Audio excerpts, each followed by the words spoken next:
అన్న రోడ్డు రమ్మన్నా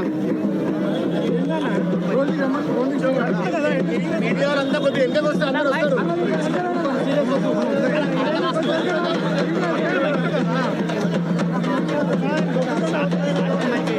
तो साइड दे दो मैं उधर जाता हूं.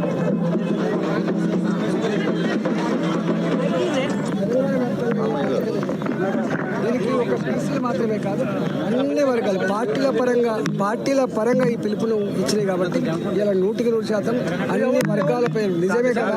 తెలంగాణలో బీసీలకు ఇన్నాళ్ళుగా అన్యాయం జరిగింది. ఈ అన్యాయాన్ని సరిచేయాల్సిన బాధ్యత ఉందనే ఫీలింగ్ బలంగా ఉంది. సార్, ఈ బంద్ ఎవరికి వ్యతిరేకంగా జరుగుతుందన్న ఒక చర్చ కూడా అన్ని పార్టీల మద్దతు ఇచ్చినాయి, అన్ని సంఘాల మద్దతు ఇచ్చినాయి. కానీ ఎవరికి వ్యతిరేకంగా ఎవరికి వ్యతిరేకం అనే దానికంటే కూడా మా ఓట్లతో మా ప్రజలతో చెలగాటమాడే ప్రయత్నం చేయకండి. డ్రామా కంపెనీ నడవవిగా ఇవాళ అన్ని పార్టీలు కూడా 85% అణగారిన వర్గాలకు తెలంగాణ నిలయమని చెప్తుంది కాబట్టి ఇప్పటికే అనేక రకాల సామాజిక ఉద్యమాలకు నిలవు తెలంగాణ కాబట్టి ఈ తెలంగాణలో మా ఆత్మగౌరవంతో చెలగాటమాడే ప్రయత్నం చేయదు కాబట్టి ఇలా డెడికేటెడ్ కమిషన్ వేసి ఇలా ఆనాడు 21 మంది రిటైర్డ్ ఐఏఎస్ ఆఫీసర్లతో తమిళనాడులో ఎట్లయితే ప్రాపర్ స్టాటిస్టిక్స్ సేకరించి ఒక 2-3 సంవత్సరాల కాలం పాటు ఇవాళ సుప్రీంకోర్టు కన్విన్స్ చేయగలిగి 9th షెడ్యూల్లో పెట్టుకోగలిగినో అదే పద్ధతిలో ఈ తెలంగాణలో కూడా పెట్టుకోవాల్సిన అక్కర ఉన్నది. దేశం మొత్తంలో మీకు తెలుసు రిజర్వేషన్లు నార్త్ ఈస్టర్న్ స్టేట్స్లో ట్రైబల్స్కి 90% రిజర్వేషన్ ఉంటుంది, 80% రిజర్వేషన్ ఉంటుంది. ఎస్సీలకు ఎస్టీలకు జనాభా ప్రాతిపదిక పైన రిజర్వేషన్లు అమలవుతున్నప్పుడు ఇలా 50% మించి కూడా అమలవుతున్నాయి. ఇక్కడ కూడా తమిళనాడు తరహాలో తెలంగాణ అణగారిన వర్గాల ప్రజలకు అవునా కాదా లెక్కలు తీసి అమలు చేసిన బాధ్యత అన్ని పార్టీల మీద నేను భావిస్తా ఉన్నాను. రెండవది ఇలా రోజుకి బీసీల ఎమ్మెల్యేల సంఖ్య కూడా తగ్గిపోతూ ఉంది. ఇలా ఈ డబ్బు ప్రపంచంలో ఇవాళ ప్రలోభాల ప్రపంచంలో ఇవాళ ఆ వర్గాల దగ్గర డబ్బులు ఉండవు కాబట్టి ఆ వర్గాలు వెనుకబడేటువంటి ప్రమాదం ఉంది.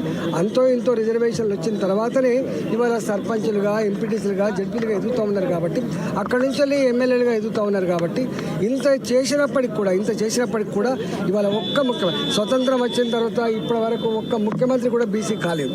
ఇలా ఆవేదన దుఃఖం బీసీ ప్రజలలో ఉంది.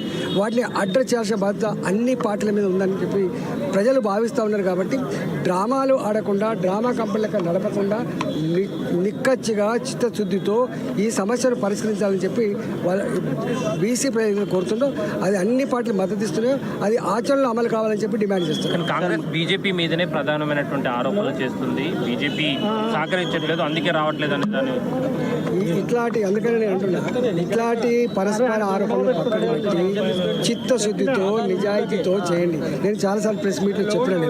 ఇవాళ స్టాటిస్టిక్స్ తీయాల్సింది స్టాటిస్టికల్ డిపార్ట్మెంట్ కాదు, స్టాటిస్టికల్ డిపార్ట్మెంట్ ద్వారా బీసీల జనాభా లెక్కలు తీస్తే అది యాక్సెప్ట్ అయ్యేటువంటి పరిస్థితి లేదు కాబట్టి డెడికేటెడ్ కమిషన్ వేసి దానికి 2 ఏళ్ళలో 3 ఏళ్ళలో దానికి టైం ఇచ్చి ఒక పద్ధతి ప్రకారంగా తమిళనాడులో ఏం జరిగిందో దాని ప్రకారం చేయాలి తప్ప బీహార్లో జరిగింది అది కొట్టుడు పోయింది, మహారాష్ట్రలో జరిగింది కొట్టుడు పోయింది, అది కాదు కదా.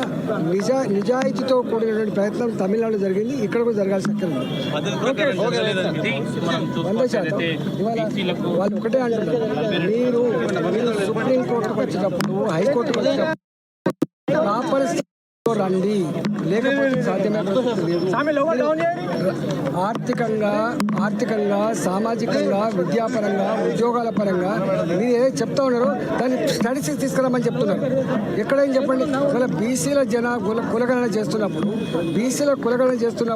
బీసీల జనాభా 42% అని చెప్పి లెక్కలు బయటకు వచ్చినప్పుడు మొత్తం అగ్గి మండింది తప్పని చెప్పి వచ్చేస్తుంది. అంతకుముందు ఒకసారి కేసీఆర్ కూడా ఒక సమగ్ర కుటుంబ సర్వే చేశారు. ఒకరోజుతో సమగ్ర కుటుంబ సర్వే జరుగుతుందండి. ఇది బ్లఫ్ కాకపోతే, ఇది మోసం కాకపోతే ఇంకేమైతే చెప్పండి. అందుకని ఆనాడు సమగ్ర కుటుంబ సర్వే పేరు చెప్పిన ఇవాళ ఈ మేము భూసాని వెంకటేశ్వర్తో ఇది డ్రామా లెక్క ఉంది తప్ప నిజాయితీతో పద్ధతి కాదు. నేను ఒకటే కోరుతున్నా, దీనికి మరొకసారి ఈ స్టాటిస్టికల్ డిపార్ట్మెంట్స్ ఈ 3 నెలలకు ఒక కమిటీ వేసి లెక్కలు పెట్టి డ్రామా చేయకుండా తమిళనాడు తరాలు 21 మంది మాజీ ఐఏఎస్ ఆఫీసర్లతో ఒక 2-3 సంవత్సరాల కాలం పాటు ప్రతి కుటుంబాన్ని ఇలా సర్వే చేసి ఇలా ఆర్థికంగా, విద్యాపరంగా, ఉద్యోగపరంగా తమిళనాడులో మా పరిస్థితి ఇట్లా ఉంది, మా రాష్ట్రానికి అనుగుణంగా మేము రిజర్వేషన్ ఇవ్వదలుచుకున్నాం, మీరు అభ్యంతరం పెట్టకండి అని చెప్పి ఆనాడు కేంద్ర ప్రభుత్వాన్ని ఒప్పించి 9th షెడ్యూల్లో పెట్టించి ఇవాళ సుప్రీంకోర్టు కూడా దాన్ని ఎండార్స్ చేసే అట్లా చేసుకోవాలి తప్ప ఇవాళ ఇట్లా మీద వాళ్ళ ఓట్ల కోసం అప్పటి వరకు కూడా ఆపితే బాగుంటుందా?